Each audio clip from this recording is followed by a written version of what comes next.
Morning বন্ধুরা, তো আজকে কি রান্না করেছি দেখো, তোমাদের সাথে শেয়ার করছি। কালকে যেহেতু নীল ষষ্ঠী গেছে, আজকে দেখো সজনে ডাঁটা বড়ি আলু দিয়ে একটা চচ্চড়ি করে নিয়েছি।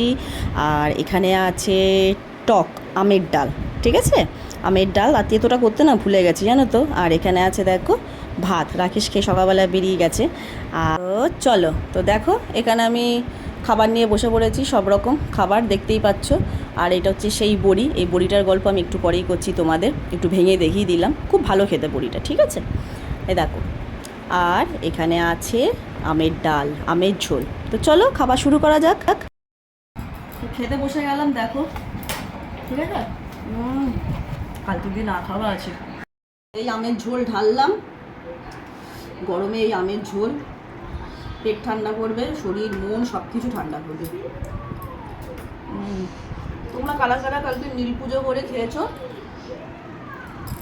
অনেকে তিতর ডাল করে, তাও তো আমার একটা রান্না কম হয়ে গেল।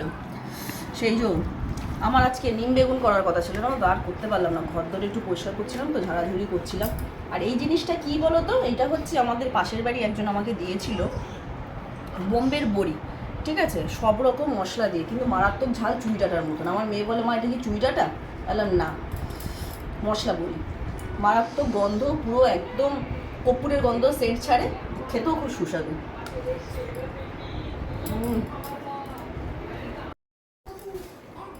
কেমন খাচ্ছ? হেভি হেভি পাঁচমিশালি তরকারি, কুমড়ো আলু ডাঁটা বড়ি দিয়ে টক ডাল, একটু তেতোটা হলে ভালো হতো। কাজ করতে করতে ভুলে গেছি তেতোটা করতে। চলো খেয়ে নেওয়া যাক। টাটা।